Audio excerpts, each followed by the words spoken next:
ilalim ng gobyernong ito, hindi.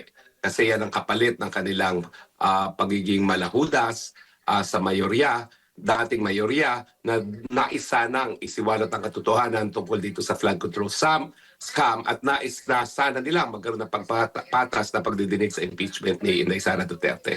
So tingin ko meron ng areglong nangyari dyan at hindi na sila mapapanagot sa administrasyon ng Marcos Vangag. Sa ho ba kayong makakasuhan yung dalawang senador na lumipat po sa bagong majority ngayon, sina Senator Chis Escudero at Senator Joel Villanueva, na dati mga kalyado po ng minority? Sa ilalim ng gobyernong ito, hindi. Kasi yan ang kapalit ng kanilang pagiging malahudas sa mayorya, dating mayorya, na nais sanang isiwalat ang katotohanan tungkol dito sa flood control scam at nais na sana nila magkaroon ng pagpatas na pagdidinig sa impeachment ni Inday Sara Duterte. So tingin ko meron ng areglong nangyari dyan at hindi na sila mapapanagot sa administrasyon ng Marcos Vangag. Opo. Doon sa impeachment po ni Vice President Sara Duterte, may pre-trial order na. Attorney, ano yung inaasahan po ninyo sa magiging takbo mo nito sa mga susunod na araw? Kung si Win Gatchalian na pumirmang presiding officer na hindi abogado at wala alam sa law of evidence ang magiging presiding judge, Zarzuela po ang mangyayaring dyan sa impeachment na yan. Zarzuela. Pero ang sinasabi o nire-recommendang possible na mag-presiding judge ay itong si Senator Chis Escudero. Ano pong masasabi po niyo doon? Well, malahudas man lang si Chis, at least abogado yan. At naintindihan niya law of evidence. Kung ayaw nilang pagtawanan ng impeachment court dahil ang presiding judge ay wala alam sa batas at sa law of evidence, kukuha talaga sila ng abogado bilang isang presiding officer. Pero kinakailangan, aminin muna nila na walang bisa yung ginawa nilang pagre-rebisa sa Senate rules dahil nung panahon na rinibisa nila ang Senate rules ay wala naman silang karapatan na gawin yon dahil hindi naman Senate President si Win Gatchalian noong mga panahon na yon. So kinakailangan, aminin muna at baguhin muli ang rules ngayong malinaw na Senate President si Win Gatchalian. Pero sa mga nangyayari ngayon, abangan natin kung talagang mabubuhay pa ang Senado at Kongreso. Sigurado ako, kapag ang taong bayan ay nagwagi sa kagustuhan ng tunay na pagbabago, wala na rin naman dyan si Win Gatchalian. Opo. Kayo ba Loose na loose si Gatchalian. Opo. Kayo rin ba naniniwala na ginagamit lamang po itong impeachment para ilihis daw yung issue ng flood control anomaly para makalimutan at dito nakatutok yung taong bayan sa impeachment? Well, isa yan sa kanilang kumbaga goals, no? Pero ang totoong dahilan dyan ay gusto nilang tanggalin talagang balakid ang mga Duterte sa kanilang kagustuhan na manatili sa pwesto till kingdom come. Hindi pa sila kontento dun sa 20 taon na nagpasasa sa kapangyarihan at sa kakurakutan ng kanyang amang diktador. Nais niyang maulit muli ang kasaysayan at kung po pwede mas mahaba pa sa 20 anyos, no, ang kanilang magpagpapapasa sa kapangyarihan.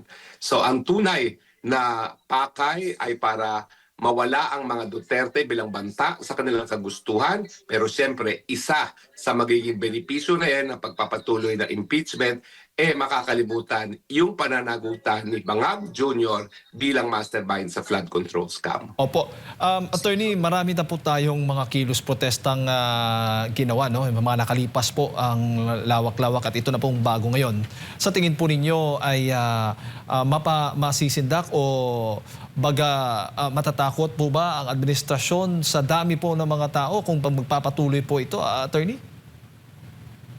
Sabihin na lang natin ganito. Yung pagtipon-tipon sa EDSA, yan ay pag-ulit sa kasaysayan. Okay? Yan ay pag-ulit sa kasaysayan.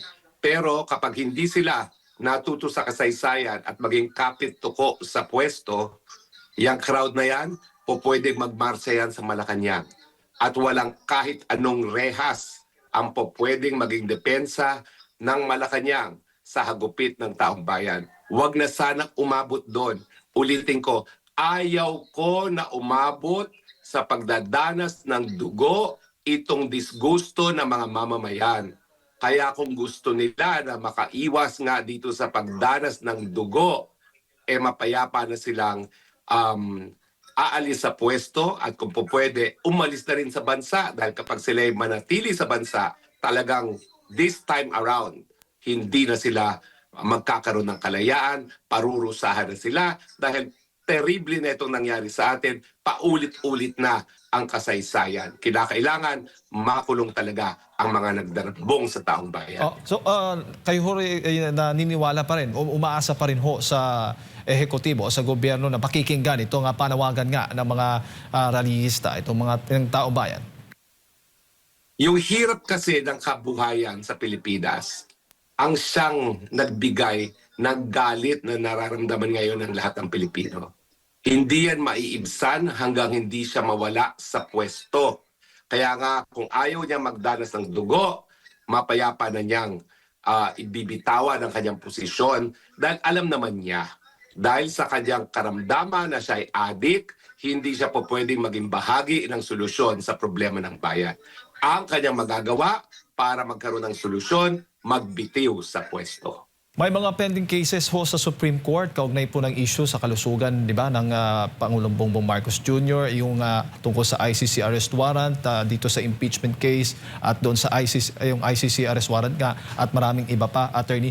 Kayo ba'y naniniwala na ang taong bayan ay makakaasa pa sa ating hukuman ng ating Korte Suprema? Alam mo, nagkakaroon lang talaga ng legal controversy habang di pa naghuhusga ang taong bayan. Pero pag naghusga na ang taong bayan na paalisin sa pwesto isang presidenteng bangag, walang magagawa ang kahit anong hudikatura dahil ang Korte Suprema na rin ang nagsabi nung naluklok sa pwesto si Cory Aquino, bagamat hindi siya ang sinertify na nanalo ng COMELEC, pag nagsalita ang taong bayan, yan ang batas. Alright. Attorney, siguro ang inyong mensahe sa ating mga kababayan na nanonood po at nakikinig po sa inyo sa mga oras na ito. Well, nananawagan po ako lalong-lalo na sa mga dilawan, sa Pinklawan at sa Simbahang Katolika. Para sa mga dilawan, huwag niyo pong kalimutan na itong mga Marcos ang pumatay kay Ninoy Aquino. Bakit naman ngayon nakikipagsabuatan kayo? Pinatay si Ninoy Aquino dahil pinaglaban niya ang demokrasya, pinaglaban niya ang malayang pananalita, ang malayang pag-iisip, at lumaban din siya laban sa korupsyon. Bakit ngayon kinakampihan niyo ang pumatay sa iniidolo nating si Ninoy Aquino? Sa Simbahang Katolika, tayo po ang pinakamalaking katolikong bansa sa buong Asya.